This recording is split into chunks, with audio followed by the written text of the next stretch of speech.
정철 작가님의 머리를 구하라라는 책을 보면 책에 대한 여러 가지 관점이 있습니다. 한번 보겠습니다. 손의 입장에서 보면 책은 무거운 짐이다.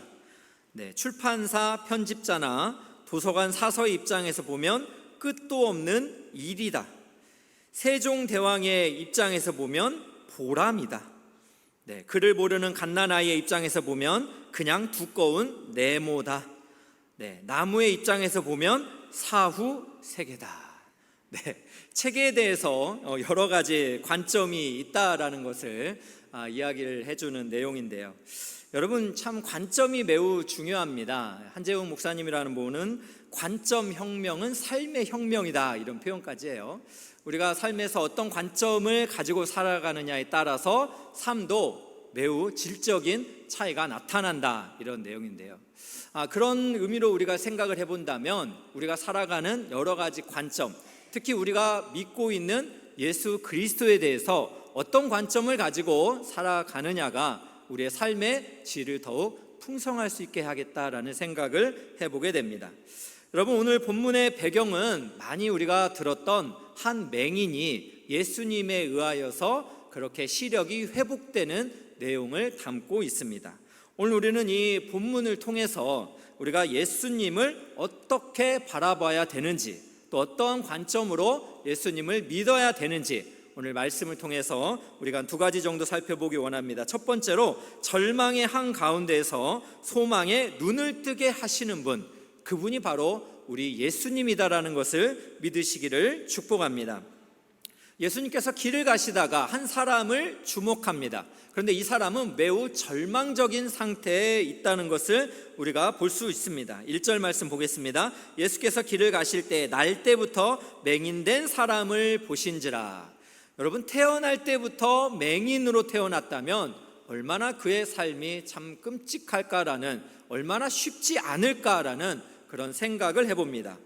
이 사람은 매우 절망적인 상황이었습니다. 제가 살펴보니까 한 3중적 그 이상의 절망의 상태가 아닐까라는 생각이 들어요. 왜냐하면 육체적인 절망입니다. 여러분, 우리가 참 살아가면서 눈에 조금만 이물질이 생겨서 앞을 조금만 볼 수 없어도 얼마나 답답합니까? 특별히 여러분 눈에 다리끼나 이런 게 나서 이렇게 좀 한쪽 눈을 애꾸눈으로 다니면 얼마나 우리가 참 그 답답함을 느끼시나요? 그러나 지금 이 맹인은 날 때부터 앞을 보지 못했다는 거예요. 우리가 어떻게 보면 절망이라고 생각하는 그 순간이 이 맹인은 일상이었다라는 것을 생각을 해볼 수가 있습니다. 또 두 번째는 무엇입니까? 사회적인 절망이에요. 당시의 유대인들은 이 질병을 어떻게 생각했는가? 오늘 2절 말씀이 말하는데 한번 보겠습니다. 제자들이 물어 이르되 랍비여, 이 사람이 맹인으로 난 것이 누구의 죄로 인함이니까? 자기니까? 그의 부모니까? 무슨 질문인가 하면은, 지금 이 사람이 맹인인 것이 부모의 죄 아닙니까? 아니면 이 사람이 많은 죄를 지었기 때문에 맹인이 된 것이 아닙니까? 라고 이렇게 질문을 한 거예요.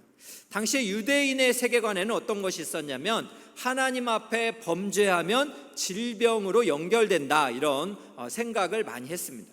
그런데 이 맹인이 날 때부터 그렇게 앞을 보지 못했으니까 이건 부모의 잘못이나 아니면 본인의 잘못이다라고 착각을 하고 있었던 거죠. 그렇기 때문에 사회적인 분위기는 어땠어요? 이 사람을 향해서 정죄하는 분위기가 가득했을 것입니다.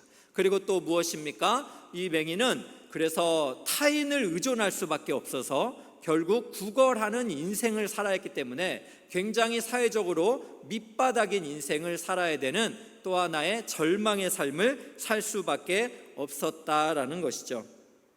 그러나 예수님께서는 이 맹인을 향한 계획하심이 있었죠. 그래서 이러한 질문 앞에서 하나님이 하시고자 하는 일이 있다라는 것을 말씀하시면서 소망 가운데 거하도록 그렇게 하셨는데요. 어쨌든 이 맹인은 이렇게 사회적인 또 절망의 환경을 그렇게 직면하고 있었다라는 걸 생각해 볼 수 있습니다. 세 번째는 무엇입니까? 영적인 절망이에요. 이 사람은 날 때부터 맹인이기 때문에 예수님을 본 적도 없고 또 예수님의 이적을 본 적도 없기 때문에 믿음이라는 것을 갖기는 어려운 환경입니다.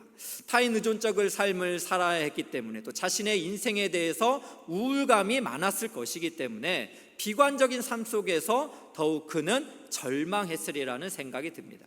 예수님이 이 사람을 찾아오지 않았다면 이 맹인은 도무지 그의 영적인 눈이 떠질 일은 우리가 기대하기 어려운 영적인 절망의 상태에 있었을 것이다라고 우리가 생각을 해볼 수가 있습니다. 이렇게 삼중적 그 이상의 절망의 상태에 빠진 이 맹인을 예수님이 찾아오셨다는 거예요. 그래서 1절을 살펴보니까 1절에서 보신지라라고 이렇게 말씀하시는데, 이 보신지라라는 이 말씀은 뭐냐면 헬라어로는 오이다라는 동사가 쓰였어요. 이 단어는 알다, 이해하다 이런 거예요. 그러니까 예수님께서는 이 맹인을 그냥 눈으로만, 시각적으로만 그렇게 본 것이 아니라 이전부터 이 사람의 고통을 알고 이 사람의 절망을 이해하고서 이 사람을 구원해 주기 위해서 예수님이 다가왔다라는 사실입니다. 그러면서 예수님께서 하신 말씀이 요한복음 오늘 5절 말씀입니다. 한번 보겠습니다. 내가 세상에 있는 동안에는 세상의 빛이로다 라고 이렇게 말씀을 하고 있습니다.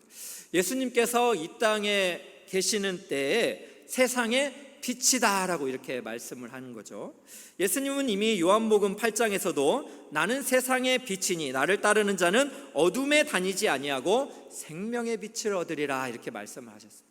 그렇습니다. 예수님은 세상의 빛으로 오신 분입니다. 예수님께서 빛으로 오셨기 때문에 날 때부터 맹인인 사람, 그가 절망의 어떤 비참한 환경에 있었던 사람에게 예수님이 알고 찾아와 주셨고 그에게 기적을 베푸시면서 눈을 뜨게 하셨다라는 거예요. 여러분, 요한이라는 사도가 이 본문을 오늘 요한복음 9장에 기록하면서 말씀하고자 하는 분명한 메시지는 무엇인가? 예수님은 이 땅에 그 절망 가운데 빛으로 오신 메시아이다라는 것을 말씀하고 있습니다. 왜냐하면 이것은 구약성경의 이사야서의 예언이 그대로 성취되는 사건입니다. 이사야서 29장 18절을 한번 보겠습니다. 그날에 못 듣는 사람이 책의 말을 들을 것이며 어둡고 캄캄한 데에서 맹인의 눈이 볼 것이며, 즉 그날에 어느 때입니까? 메시아 시대에 나타나는 이적 중에 하나는 맹인의 눈이 보게 될 것이다 말씀하고 있습니다.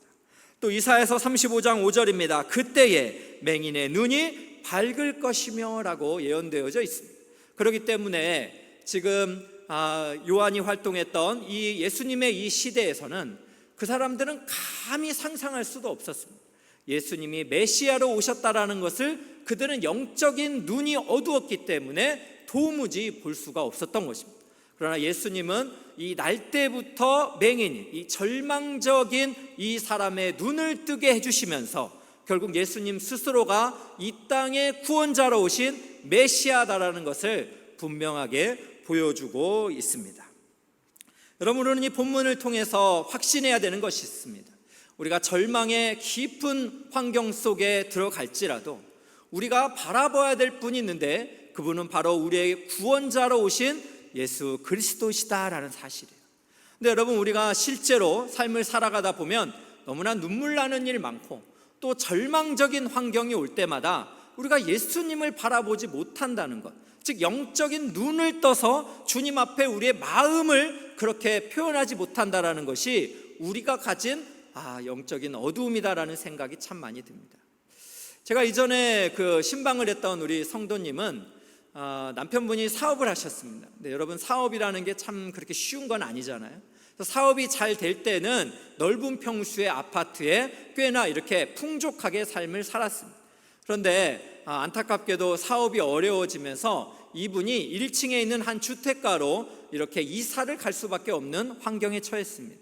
그러다 보니까 너무나 자신의 삶이 완전히 달라지니까 이분의 마음이 좀 편안하진 않았던 것 같아요. 그래서 본인은 이 환경에 대한 감사를 잃어버리고 내가 너무나 절망적이다, 내가 너무나 좀 막 비참하다 이런 생각을 좀 가졌던 것 같습니다. 그러던 이사하는 날이었습니다. 이사심센터의 한 청년이 이렇게 테이블을 옮기면서 혼잣말로 이런 말을 중얼거렸다고 합니다.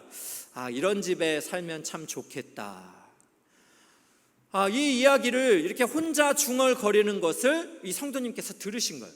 그리고 머리를 한 대 맞는 것처럼 깜짝 놀랐다고 합니다. 본인은 지금 어떤 환경인 거예요? 넓은 평수의 큰 아파트에서 살다가 이렇게 1층 집으로 오는 거에 대해서 굉장히 마음이 불안한데 아니, 이사를 해주고 테이블을 옮기는 이 청년은 우리의 이 이사할 집을 보면서 이런 곳에 살면 너무나 좋겠다라는 이런 마음을 표현하고 있으니 자신이 지금 영적인 안목이 굉장히 어두워져 있구나라는 생각이 드는 거예요. 그래서 이 성도님은 자신이 하나님의 음성을 참 이 청년을 통해서 듣게 된 것으로 그가 받아들이고 자신의 눈이 그렇게 세속적인 관점으로 변화되어 있는 것을 회개하고 하나님 앞에 그렇게 주어진 환경에 감사하며 살기로 그렇게 참 고백을 하셨습니다. 그래서 이분은 이사를 다니면서 이 테이블을 그렇게 버리지 않는다는 거예요. 왜냐하면 이 테이블을 보면서 하나님의 메시지를 생각한다는 거예요. 이 테이블을 볼 때마다 나에게 주어진 하나님의 선물, 그런 것들에 감사하는 영적인 안목을 갖기를 원하는 그런 마음의 사모함을 갖기 위함이다라고 이렇게 이야기를 했습니다. 그렇습니다. 여러분, 우리가 영적인 눈이 어두워지면 절망의 환경에서 절망밖에 보지 못합니다. 근데 여러분, 이런 말이 있잖아요. 절망을 절망하라, 이런 말이 있어요. 여러분, 우리가 절망을 절망해야 됩니다. 오히려 이 절망의 환경에서는 우리가 이 절망적인 환경은 절망하면서 소망을 가져야 될 분이 있는데, 그분은 바로 우리 주 예수 그리스도인 줄로 믿으시기를 축복합니다. 여러분, 저는 말씀을 묵상하면서 이전에 참 교회에서 교역자분들이 많기 때문에 여름에 이렇게 수련회를 갔던 생각이 났습니다. 가평의 한 수련회장에서 좋은 시간을 보내고 저녁에는 이렇게 캠프파이어도 하고 굉장히 좀 의미 있는 참 평안한 시간을 보냈습니다. 그런데 인도하시는 우리 목사님께서 이런 말씀을 하시더라고요. 우리 지금 이 시간 좀 조명도 다 끄고 또 우리 핸드폰 불빛도 한번 다 꺼봅시다. 그리고 우리 하늘을 한번 바라봅시다. 이런 제안을 하셨어요. 그래서 한참 이렇게 재밌게 놀다가 그 제안을 받아들이고 우리가 조명도 끄고 핸드폰 불도 다 내리고 그리고 하늘을 바라봤습니다. 그런데 우리가 정말 까마득하게 모르고 있던 사실이 있었어요. 그게 무엇이냐면 그 밤하늘에는 여전히 별이 비추고 있었다라는 사실이에요. 오히려 우리가 참 이렇게 어떤 빛에 의하여서 생활할 때는 그 별빛이 있었다라는 것을 잘 인식하지 못하고 살아가고 있었던 거죠. 그러나 모든 조명과 나의 불빛을 다 내리고 난 다음에서야 정말 그 어둠 속에서 비추이는 별빛을 바라볼 수 있었다는 거예요. 여러분, 인생도 그렇습니다. 우리가 절망의 환경에 깊어지면 깊어질수록 여러분, 우리가 바라봐야 될 분, 또 우리에게 더욱더 빛으로 다가오시는 분이 우리 주 예수 그리스도이신 줄로 믿으시기를 축복합니다. 제가 지난 한 주 동안 존 파이퍼 목사님의 한 글을 보다가 어떤 한 문장이 굉장히 참 고민을 많이 하게 되었습니다. 이 목사님께서 무슨 말씀을 하셨냐면, 하나님의 최고의 적은 그분이 주신 선물이다, 이런 표현을 했어요. 그러니까 하나님께서 우리 인생 가운데 주신 선물이 있잖아요. 그러나 하나님에게 있어서 최고의 적이 된다는 거예요. 왜 그렇습니까? 하나님이 우리를 사랑하셔서 주신 많은 선물들이 우리가 그 선물들을 가졌기 때문에 만족하면서 하나님을 향하지 않는다. 또 우리가 하나님이 주신 그 선물을 못 가졌기 때문에 마음에 근심을 하면서 하나님을 바라보지 않는다라는 것입니다. 여러분, 저는 이 존 파이퍼 목사님의 참 이 통찰력 있는 한 문장이 저의 신앙생활을 한번 되돌아보게 되었습니다.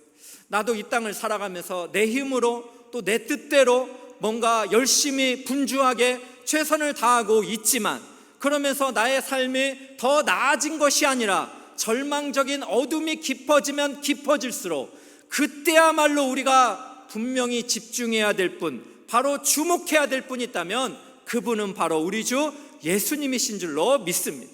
그러므로 오늘 예배하는 귀한 성도 여러분, 오늘 절망 가운데서 삼중적인 절망뿐만 아니라 미래가 더욱 어둡게 느껴지면 느껴질수록 여러분에게 더 환한 빛으로 다가오시는 예수 그리스도, 날 때부터 맹인의 모든 아픔을 아시고 보시고 이해하신 그 예수 그리스도, 그분이 여러분을 향해서 지금도 긍휼과 인자와 사랑을 베푸시기 원하신다. 그분을 바라보면서 그분의 손을 꽉 붙잡으시고 용기를 내시기를 주님의 이름으로 축복합니다. 오늘 두 번째로 우리가 한번 생각해 보기 원하는 것은 바로 예수님은 순종을 통해 기적에 동참하게 하시는 분이다라는 사실입니다. 여러분, 오늘 저는 이 말씀을 참 주일학교를 다니면서 이렇게 한 번씩 들어봤잖아요. 그리고 실로암 못에 가서 씻으라. 그러면서 많은 생각을 해요. 실로암 못은 치유의 어떤 능력이 있었던 것일까?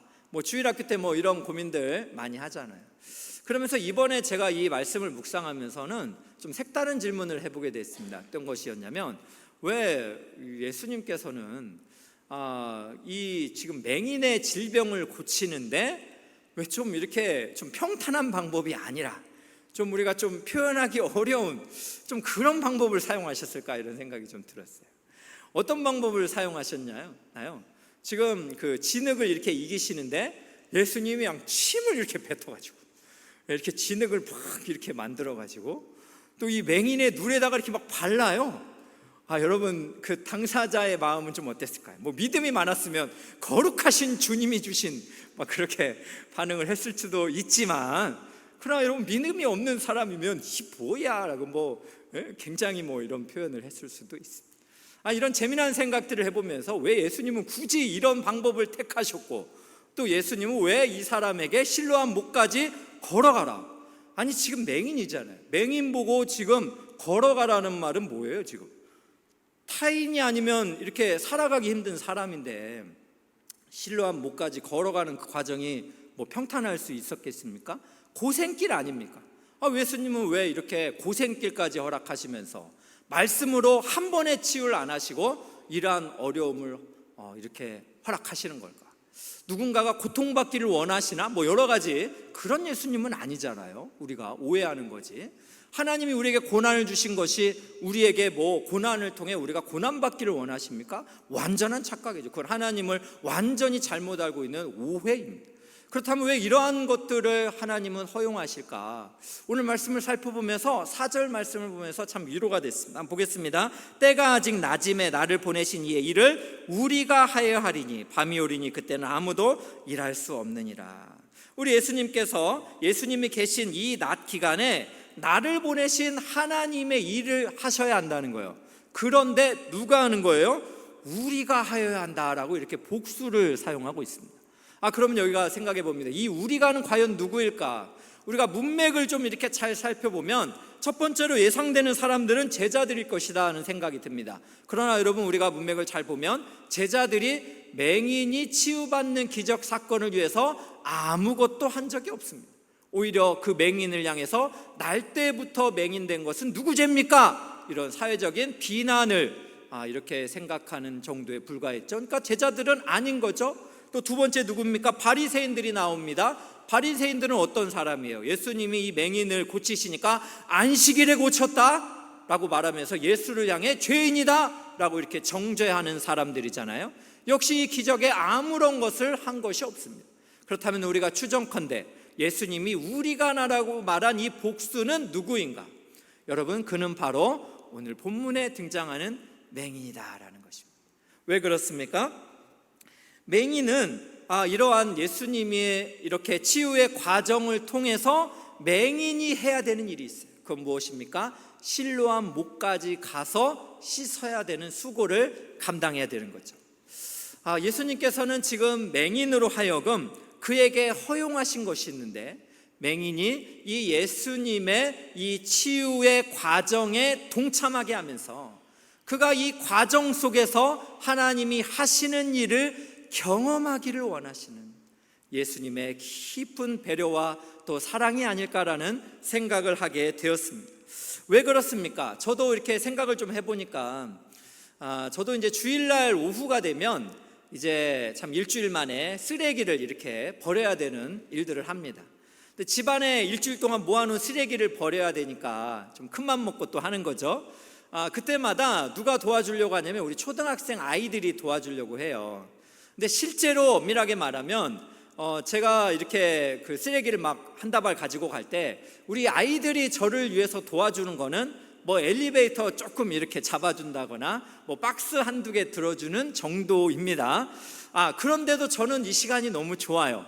아이들이 저와 함께 엘리베이터를 기다리고 또 그 안에서 이 아이들과 얘기를 하고 또 무언가 또 과업을 성취했다는 뭔가 가정을 깨끗하게 했다는 이 성취감, 이런 것들이 있기 때문에 아이들과 이렇게 쓰레기를 함께 버리고 오면 아빠가 참 행복을 합니다. 여러분, 이런 생각을 제가 하게 된 이유가 무엇일까? 예수님께서는 이 맹인으로 하여금 실로암 목까지 가는 순종의 과정을 통해서 예수님과의 깊은 관계 아래서 하나님의 기적을 경험할 수 있는, 그래서 그로 하여금 믿음을 갖게 하는 그러한 은혜를 허용하신 과정이다라는 생각이 참 많이 들었습니다. 여러분, 이것을 생각을 해보면 그렇습니다. 우리가 인생을 살아가면서 이렇게 하나님께서 우리에게 순종을 통하여서 하나님을 깊이 있게 만나게 되는, 그래서 우리의 믿음이 더욱더 성장하게 하는 여러 가지 일들을 우리에게 허용하실 때가 있다라는 것을 인정할 수밖에 없습니다. 여러분, 그것을 인정할 수밖에 없는 것이 저는 지난주에 있었던 일이에요. 우리 유아 유초등부가 이제 캠프를 했지 않습니까? 그런데 이제 캠프의 마지막 피날레는 뭐냐면 우리 황신덕 기념관 앞에서 아주 그냥 워터파크를 하는 겁니다. 그래서 물을 막 이렇게 하루 종일 받아가지고 거기서 막 수영을 하는 것이 우리 아이들에게는 굉장히 기쁨이고 이 캠프의 마지막 피날레예요. 그런데 제가 일주일부터 이렇게 일기예보를 보니까 그냥 무조건 비입니다. 한 며칠. 그래서 이제 교역자들과 또 우리 선생님들 걱정이 많이 됐어요. 그래서 이제 어떻게 할까 이제 제가 계속 물어봤더니 막 호우주의보도 있는데 계속해서 진행을 하겠다라는 거예요. 그래서 제가 담당 교역자를 불러서 이거 꼭 해야 되니? 이게 좀 가능하겠니? 이렇게 물어봤어요. 이런 말을 하더라고요. 목사님, 이번 캠프 주제가 나는 믿음의 사람이에요 라고 이렇게 얘기를 했대요. 캠프 주제가 믿음의 사람인데 지금 비 올 거를 얘기하면서 아이들한테 비 오지 않을 것을 믿으면 우산을 가지고 가지 말아야 된다, 뭐 이런 걸 가르쳐야 되는 게 우리 주일학교잖아요. 아닌가요? 우리 주일학교 때는 막 그렇게 배웠던 것 같아요. 비가 오지 않기를 기도하고 왜 우산을 가져가냐, 뭐 이런 얘기들 많이 했죠. 그러면서 우리 담당 교육자와 선생님들이 정말 이렇게 고민을 하면서 아이들에게 우리가 참 최선을 다해서 하나님께 믿음을 가지고 어떠한 형편이든지 정말 하나님께 기도하면서 끝까지 도전하는 이런 아름다운 모습을 좀 보여주고 싶다는 거, 이거를 좀 경험해주고 싶다라고 이야기를 했습니다. 그래서 제가 이야기를 듣고 이제 지난주 토요일 날 밤에 한번 가봤어요. 근데 이렇게 우리 성도님들이 이렇게 참 물을 담아주시는데 그때도 막 비가 오더라고요. 그래서 비 오는데 참 물을 소화전에서 담고 있는 거, 정말 믿음이 좋은 분들이다, 이런 생각이 참 들었습니다.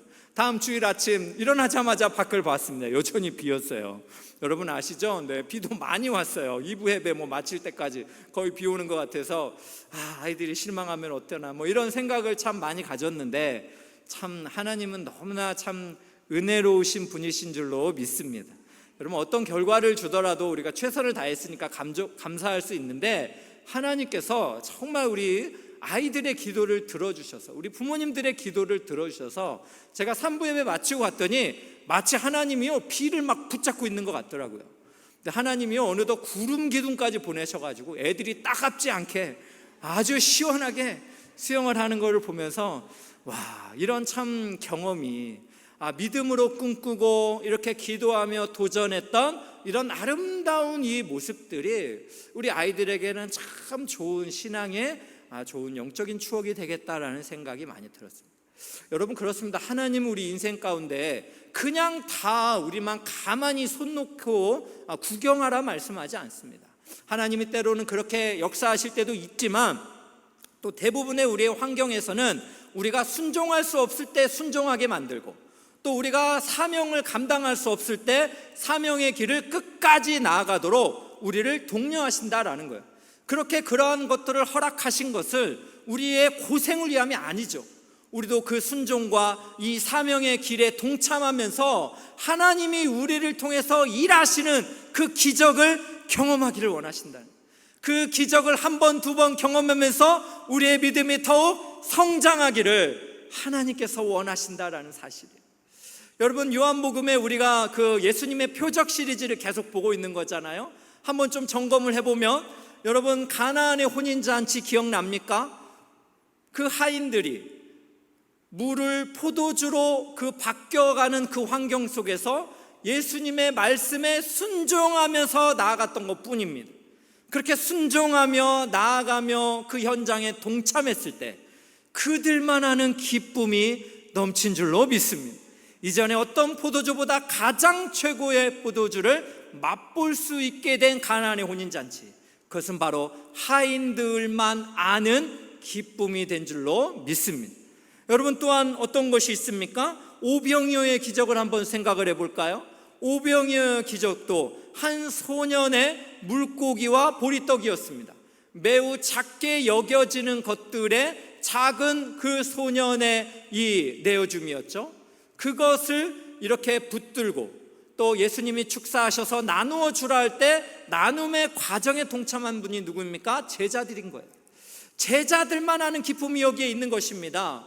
그렇게 나누어줘도 5,000명을 다 먹이고 아이들과 여자까지 해서 2만 명이 다 먹고 12광주리에 남게 되는 이러한 놀라운 기적, 이것은 제자들만 아는 기쁨이 된 줄로 믿습니다.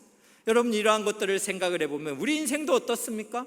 우리가 순종하면서 말씀 안에 걸어가야 되는 그러한 과정들이 때로는 우리에게 고통스럽게 느껴질 때도 있습니다. 근데 인내를 해야 될 때도 여전히 있습니다. 그러나 이러한 것들을 허용하신 하나님의 깊은 본의를 우리가 좀 묵상해 볼 필요가 있다라는 거예요. 하나님께서는 그러한 과정을 통해서 우리가 고생 가운데 이 세상을 살기를 원하시는 것이 아니라 그 예수님의 말씀에 순종의 길을 걸어가면서 하나님이 행하시는 위대한 일들을 우리가 목도하고 또 우리의 믿음이 더욱 성장하기를 원하신다라는 사실입니다. 저는 오늘 예배하는 귀한 성도님들이, 여러분들도 감내해야 되는 순종들이 있을 것입니다. 여러분의 가정들, 또 여러분의 직장이나 또 교회 환경도에서 왜 나만 이렇게 고생해야 돼요? 왜 나만 이렇게 억울하게 또 오해를 받으면서 절망의 길을, 그러면서도 아무도 안아주지 않는 이 길을 남은 걸어가야 되나? 여러분, 이러한 것들 가운데 하나님이 계획하신 깊은 배려와 사랑과 은혜가 있다는 것을 기억하시고 믿음으로 용기를 내시기를 주님의 이름으로 축복합니다. 여러분, 결론을 맺겠습니다. 아까 말씀드린 대로 여러분, 관점의 혁명이 삶의 혁명이다라고 이렇게 말씀합니다. 우리가 그렇다면 예수님을 향한 우리의 영적인 관점은 어떻게 가져야 하겠습니까? 예수님은 절망의 한가운데서 소망의 눈을 뜨게 하시는 유일하신 구세주이심을 믿으시기를 축복합니다. 또한 예수님은 우리의 순종을 통해서 하나님의 기적에 동참하기를 원하시는 능력의 주님이시다라는 것을 믿으시기를 주님의 이름으로 축복합니다.